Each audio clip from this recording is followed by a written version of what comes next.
And now, Move the Sticks with Daniel Jeremiah and Bucky Brooks. What's up, everybody? Welcome to Move the Sticks. DJ and Buck with you. Buck, what's going on, man? Hey, DJ, look, I just want you to know, my fitness in most recent days has been like a lot of walking and like a daily yoga class that I go to. But after taking in the activities on Saturday, the flag football stuff, I might have to pick it up a little bit, DJ. Whoa. Like I saw Team USA running around and I saw our NFL guys not unable to grab flags. I feel like maybe, we put a jersey down and just kind of go out there and show people how to move around a little bit.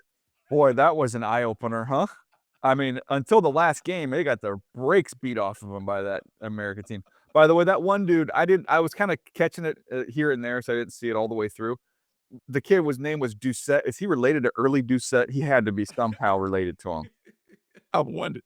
But that he's been the quarterback forever, and that team has been together forever. And you know this because I remember your kids played flag and stuff. It's a completely different game. And in our own arrogance, like we think, oh man, we're figured out. And that was a nice example of what happens when you step into something that you haven't fully prepared for or whatever. That said, the pros could get up to speed and learn how to play it, but you're just not going to roll out the balls and be effective in flag. But it was probably a humbling experience and an eye-opening experience watching Team USA take on two teams loaded with NFL guys. I got a great text from an NFL executive on this. He said that was like watching the greatest golfers in the world playing putt-putt versus the Babe Ruth of putt-putt. Yes. I mean, it was funny. It was funny to watch. It was great. The NFL has made a great push for flag football. I'm all about flag for boys and girls. All football is football to me, but there are different skills that are required to do it. For kids, I think it's great because we talk about hand-eye coordination and those things, but I think you see it as an adult. The way they're hydro up and down, getting skinny, and it's a lot of they literally were stuff. You think about changing levels. That's what that guy was doing too. His flags were scraping across the ground. It couldn't get to him.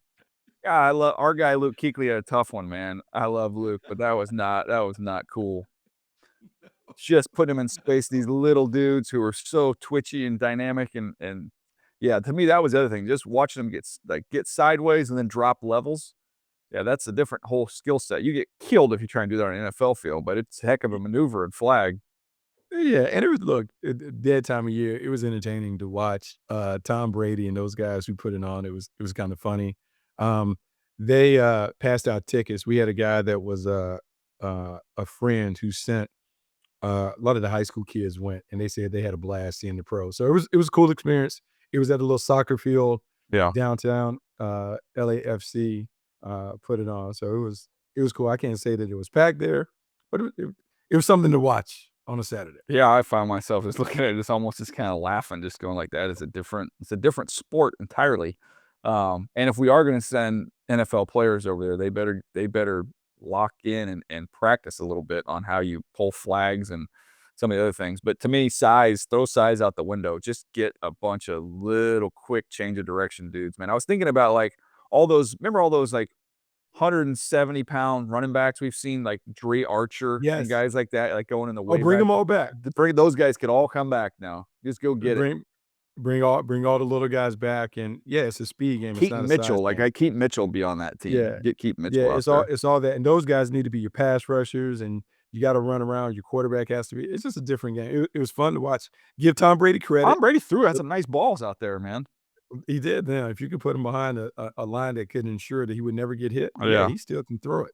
He absolutely can throw it. But what I love about him and the top guys, like seeing the videos behind the scenes of him preparing for that moment. He and all those guys are wired the same. Like Derek Jeter practicing before he threw the opening pitch in Yankee Stadium. Like he is working it.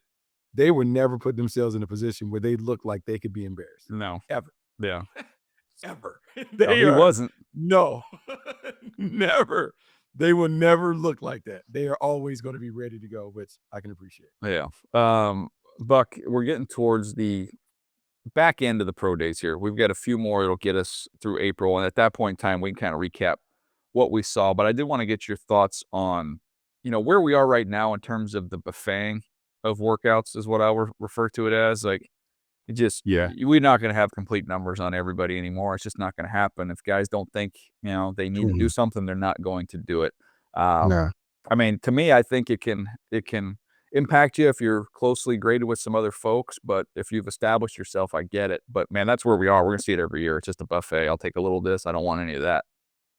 Yeah, I mean, there is that component, and it makes it, I would say, that I'm sure internally teams have different ways of being able to kind of get all the athletic measurables.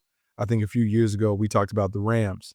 They were very comfortable taking Van Jefferson because they had all the GPS numbers. Yeah. They were able to get the numbers off the jerseys and those things. I think more teams are comfortable living in that world. And the things that were really important back in our day when we talked about the vertical, the short shuttle, the 3-cone, the things that you had to have, you're going to have to live without those things because they're not doing it. And let's be honest, if we were advising our kids or family friends in this process, once you get through the combine, if I do everything at the combine, we're good. DJ, I'm shutting it down just because you want to avoid the injury risks that could happen, in doing 15 different workouts after you do your pro day workout in the combine. I understand it. It's just a different world that we're living in. Yeah, I wouldn't advise guys to do that either. You can do everything at the combine, weigh in at your pro day, shake some hands, kiss some babies, and that's it. Unless you want to try and, better your times if you feel like they weren't representative of who you are as a player. I don't really see the need. You've already done the whole workout. Go watch you guys all have the video of the combine. Go watch it. I mean, that's it. I mean, really, that would be the benefit of if you're working at the combine. And also, if you're working at the combine, you're dealing with pristine conditions. You don't have to worry about weather. You don't have to worry about the turf, those things. It is a fast surface, as been proven by the times that are put in there. If you're going to work out, to me, work out at the combine if you're invited, and then shut it down after that. Start getting ready to do football stuff. Now we've got, as we're recording this, I believe Ohio State is maybe tomorrow. It's coming up quick here. I know, right around the corner. I wanted to hit you on this topic before we get to some of the things we want to cover today. We're going to talk about these teams and the big moves that they've made, the major moves that they've made so far in the offseason, and kind of set the table for the draft. But I did want to get your thoughts on Downs. Caleb Downs is going to be one of the more intriguing conversations, I think, around the league. As we get into these draft meetings, coaches are involved. I think there's going to be a little wider range of outcomes for him. And the reason why the outcomes will vary, coaches will value him more than personnel people. Coaches will see high IQ, versatile, dynamic player in terms of being able to take what we want and being able to execute it on the field. The evaluators, the scouts, and those, man, he's not the impressive athlete. He's not he's not a difference maker in terms of size. He doesn't have great, the speed or the explosiveness or the things that really excite you if you're a scout saying, hey, he could be this. Kind of like remember when Isaiah Simmons was coming out and how excited everyone was about what he could be and those things. Downs doesn't strike me as that, but he strikes me as a really, really good football player who's going to play the game the right way. He can handle all the information. 2 pro-style systems, Alabama and Ohio State respectively. They gave him a ton of responsibility, and he handled it. The value for him would be in the coaches' world, not necessarily in the scouts' world, because he can't necessarily check off the boxes that scouts typically want checked off as an athlete. Yeah, he's just not big and long, and then we're not going to get a 40 time on him. He's not going to run. So you don't have any of that, but you can go off the GPS stuff to get all that information. But there's not a ton of the splashy plays. Like, you go back and watch Thieneman at Purdue, you see a ton of splashy plays. You go watch McNeil Warren throughout his time at Toledo. There's big hits, forced fumbles, interceptions, pick sixes, all that stuff. Whereas with Downs, you'll see a punt return here or there. You'll see, he's a firm, reliable tackler, but he doesn't, it's not Derwin James. It's not Kyle Hamilton. It's not, Eamon Warrior we saw last year from a trait standpoint. So look, he's my 8th or 9th player. So I have him as one of the top 10 guys in the draft. I just think he's a rock solid football player. We talk about doubles off the wall. He's a double off the wall all day long. Like I think you know exactly what you're getting with him. But sometimes when you're picking up there in the top 10, you don't want that. Some teams are looking for a little sexier splash there. Yeah, now it is funny because the conversations like going into this process, you know, is he the best player in the draft? Is he a top 5 player in terms of he's going to be picked within the top 5? What kind of impact does he provide? To me, his value will rise potentially the most over this next month when he goes and sits down and meets with coaches and does that stuff. His IQ, his understanding, those things are the value that he brings. And I could see like a team like the Giants, for instance, right? Denard Wilson, defensive coordinator, who is very familiar with defensive backs. They're able to have these high-end conversations about, hey, this, and that, schematic stuff. He masters it quickly. That goes up. As you know, we talk about it all the time. Coaches find comfort in people that know what they're doing and know how to do it. Scouts find comfort sometimes in the hyper-athletic player that could be Superman if we're able to get them this other stuff. His value will rise as the coaches get more involved in the process. And also it'll depend on who swings the gavel. And that, is it a coach-driven process or a GM-driven process, given who has the authority on the picks in the final 53? No doubt. Last thing, and then we'll take a quick pause, and I want to get to these teams and what they accomplished here in the offseason. But I want to present this question to you. I was looking at the Jets and pulling up their roster, and I've been saying this about them as you know we've been talking about it throughout the whole offseason, and they are a 27 team to me. Everything pointing towards 27. So it's who helps you the most in 2027. That's why I've kind of flipped and said, okay, I could see Reese going there instead of Bailey, potentially as a pick there. And then I started thinking about, okay, well, if the quarterback's coming in 27, what helps the quarterback the most? If you're trying to use these picks, they've got 2 and 16. They go in a couple different areas there. But this offensive line's got some good young players, high picks. Fashanu's a first-round pick. Membu's first-round pick. Those are your tackles. Yeah. Tippmann's a second-round pick. He's a good player. They've got Josh Myers at center now. They've got Parham at guard. They got a pretty good offensive line. You've got Breece Hall. See if they can eventually get a long-term deal done there. So they've got a back who's still going to be young in 27. You've got Garrett Wilson as a 1. But Adonai Mitchell, TBD. Tight end position, Mason Taylor, hoping he's going to end up being a really good player. But I was looking at them going like, what are the picks there if you wanted to just say we're going to try and build the ultimate safety net for the quarterback we pick in 27. So this draft, we are just going to build this thing out so that we don't have Sam Darnold come into a barren spot. We don't have Zach Wilson come in where it wasn't set up. We are going to set this thing up for the quarterback. So if that was the case, who would they pick? It has to be another wide receiver.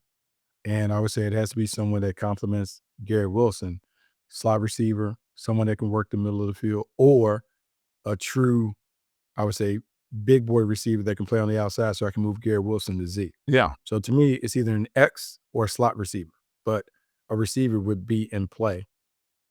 Would have to be in play. If you just look at it through that prism, because I could say, okay, well, the tackles are good. You could upgrade, one of the guard spots, but you probably don't want to do that, picking up there in the top 10. So what's the other position? It's the wideouts. And, however they would stack those receivers. But I have Carnell Tate as the top guy. I just don't think with Tyson's health that you can put him in that conversation. He's very talented. Right. But Carnell Tate's my 6th player. That's not the craziest thing in the world there. So you're talking about taking him at 2? Yeah, I think that would shock some people. I have higher grades on a couple of those edge rushers.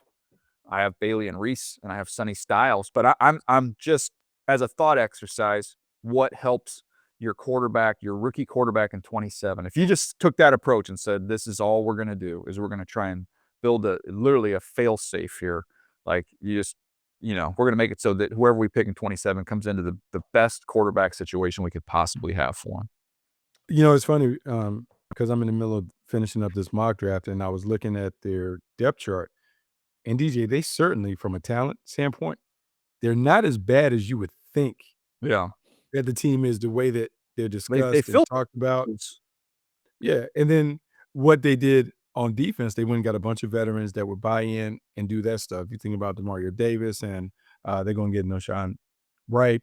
They have some other things on defense that they're doing. Offensively, I'm looking, and it's funny because you pulled up those 2 first-round offensive tackles they had, and I'm like, man, like, offensively, like, they're okay. They're good. I think they're good players. Yeah, if they can just figure it out. So, yeah, the wide receiver would be interesting. And then on defense, I go back and forth between, like, what style edge player do they need, right? Like, what's the pick? What's the value? Is it, like, a more polished guy like a David Bailey where you know what you're getting? Because when they traded Jermaine Johnson, it kind of created that hole for them. I am wondering where they go. If it's not defense and we're talking about building up the offense, which one of those guys or whatever. Because Dennis, who matches up better with Garrett Wilson?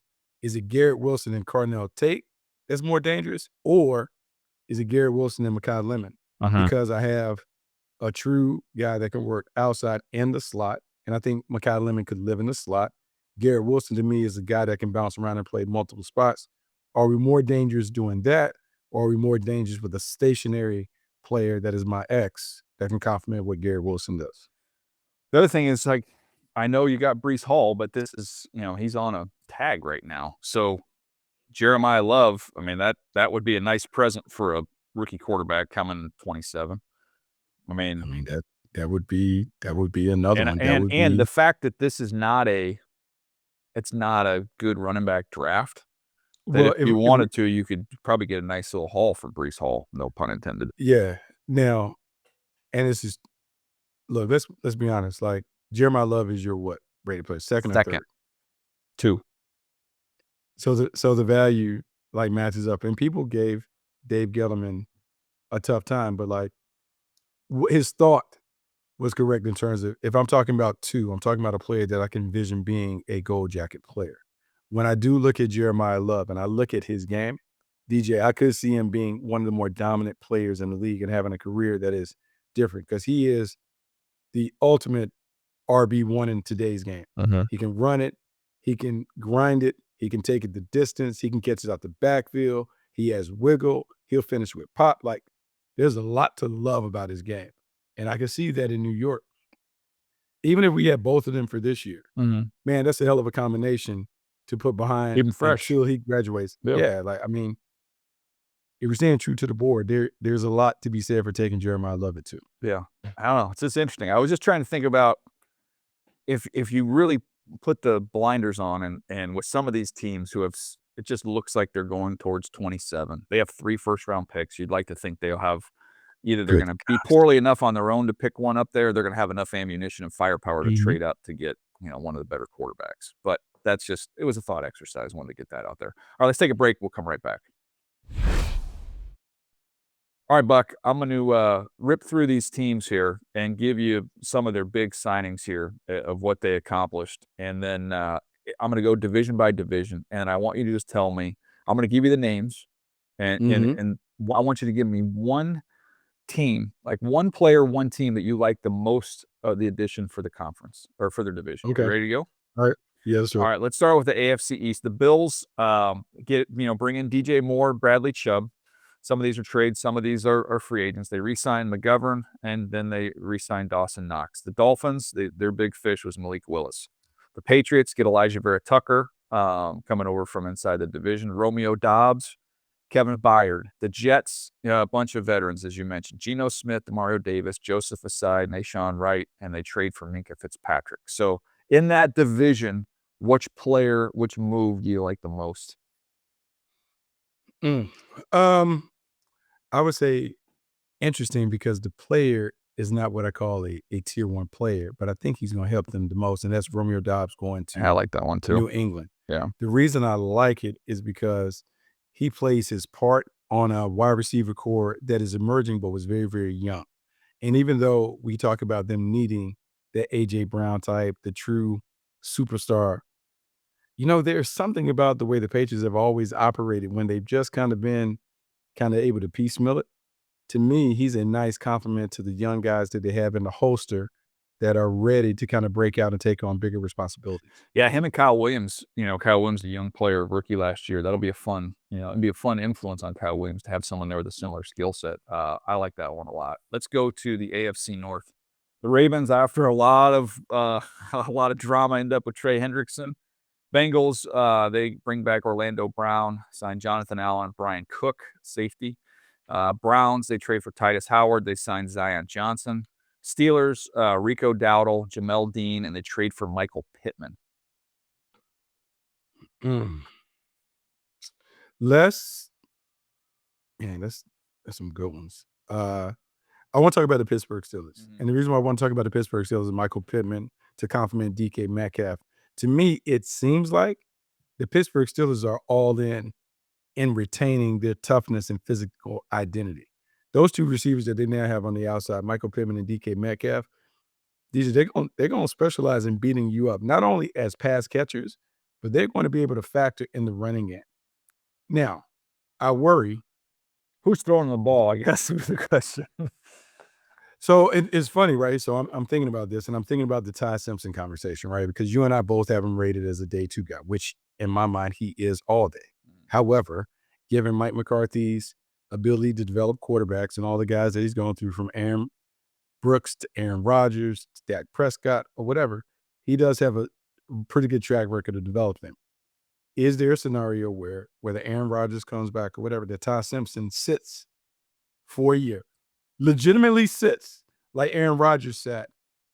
Could he take it over, and would they be better served to take their quarterback now? Here's why I say that, and I worry about the Steelers. DJ, they're always going to be good enough, but not quite bad enough to get in the conversation to get an elite one. Yeah. So can we get in? I hear that. I hear that conversation. I just think that the ghost of Kenny Pickett will probably scare him off of that. Just because you're not talking about, he just doesn't really like that division. Usually, I know Aaron's not the biggest guy in the world, but he's got big old hands, and he's a thicker guy. He's a little bit taller than Ty. I think that inch plus, he's bigger dude.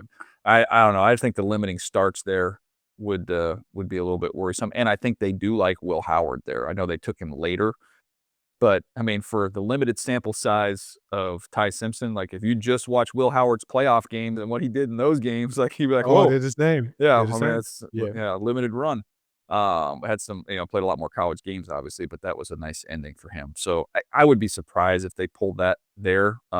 Maybe in some type of a trade back scenario, I could see it. All right, let's keep things moving here to the AFC South. Texans trade for David Montgomery. The Colts, they re-signed Daniel Jones and Alec Pierce. Jags, not much action there. They re-signed Monteric Brown. Titans, Wan'Dale Robinson, John Franklin Myers, and Alontae Taylor. Man.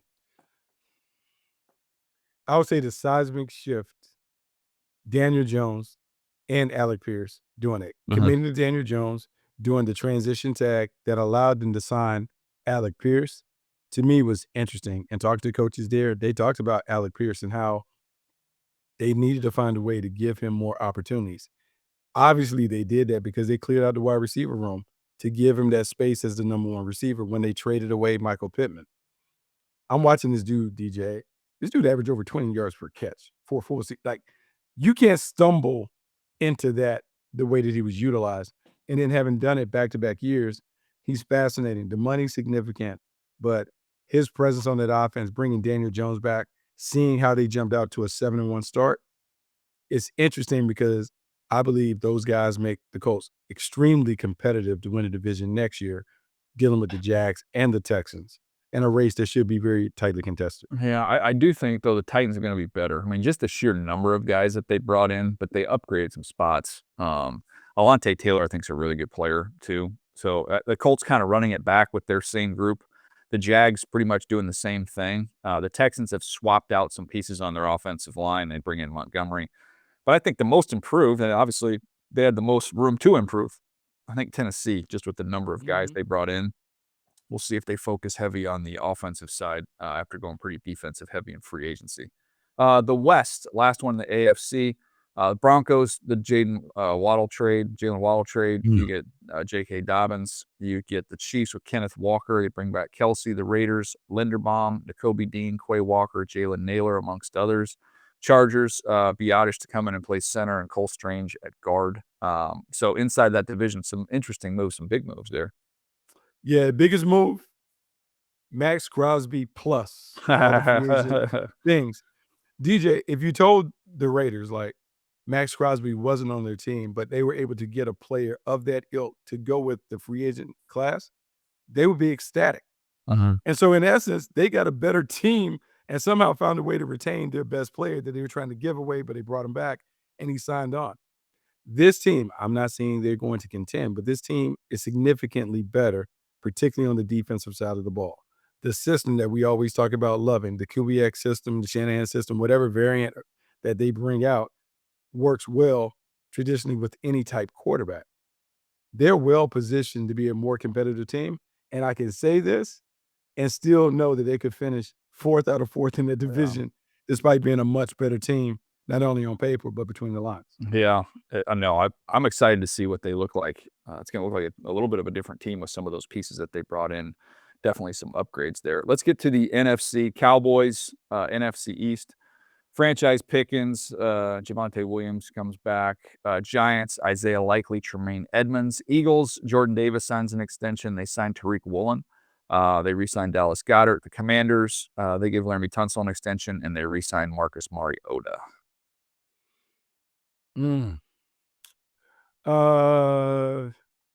It's tough. I'll go Likely. I'm going to go Likely for mine. I just think Likely with a young quarterback makes sense with Jackson Dart. Give him some easy ones.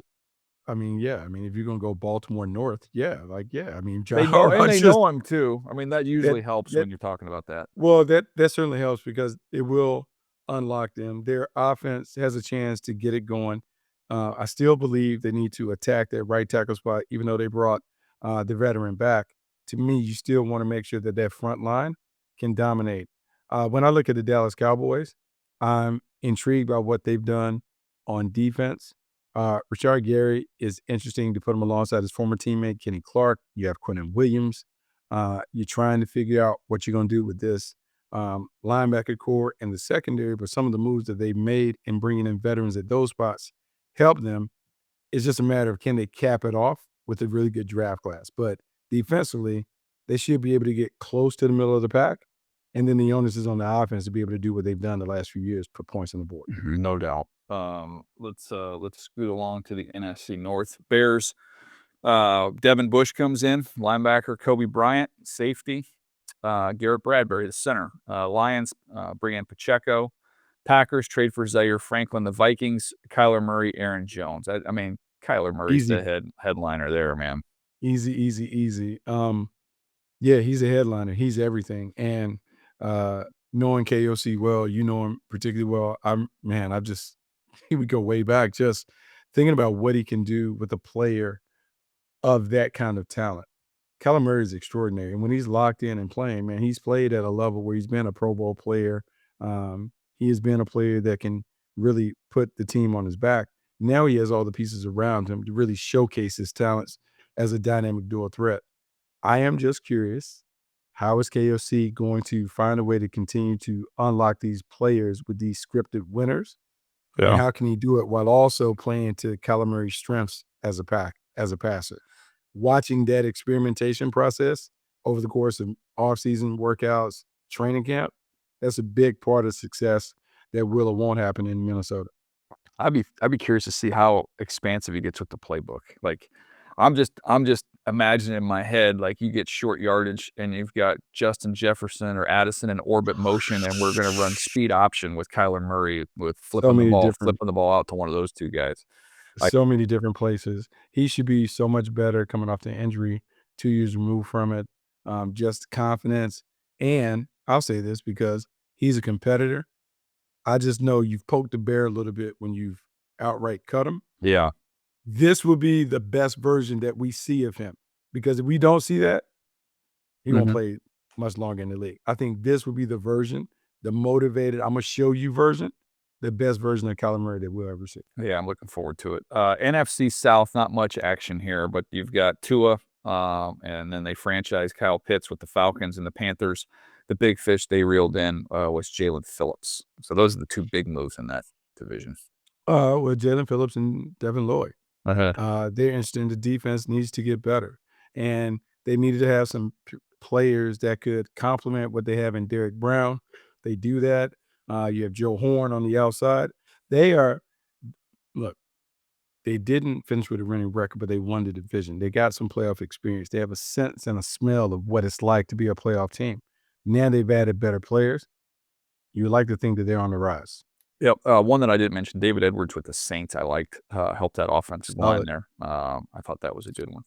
All right, let's finish up the last couple. Actually, sorry, that was in the. I didn't even mention the other players here. That was ETN with the Saints. That was a big one to go along with David Edwards and the Bucks re-signing K-Dot and Alex Anzalone. So I didn't mean to shut those teams out there. NFC West, Cardinals, Tyler Algier, Isaac Seumalo. So interesting with those two additions. The Rams trade for Trent McDuffie and signed Jalen Watson, the two corners from Kansas City. The Niners signed Mike Evans, and the Seahawks, they re-signed Rashid Shaheed and Josh Jobe. Rashid Shaheed coming back. That was not one that we thought. We thought he was a rental, almost like those baseball guys get an arm down. I thought he would be a Raider. I really did. Yeah, and then go. But DJ getting him, it's funny because going all the way back, I remember when they got Percy Harvin years ago and just how much they loved having him, but they could never fully tap into everything that he brings. Shaheed, to me, strikes me as being similar but different. Similar in terms of, man, his speed, his big play potential shows up. Different in the fact that it might be a little easier to create a role for him where he can be a steady contributor on top of JSN, who, as it shows, has been jet 4-year, $168 million contract extension. Yeah. Good gracious. Talk about born too soon. $40 million wide. How about that? Wide out. Yeah. So you have Shaheed on one side, being able to complement JSN. They can run the football. They will be able to run the football. I'm sure they get a running back. Yeah, I love Shaheed being able to stay. Yeah, no, JSN, how about that? Congratulations to him, man. All right, Buck, that was a fun tour around the divisions, and we'll see how this all impacts the draft as we go forward. Anything else you want to add before we get out of here? No, lots of fun. Everyone's making moves, and we know as much as we talk about these moves, everything changes once we get to the draft. Yep, that's right around the corner. So more draft talk. Bucky's got a new mock draft coming out. We'll discuss that on the next one. We'll see you right here on Move the Sticks.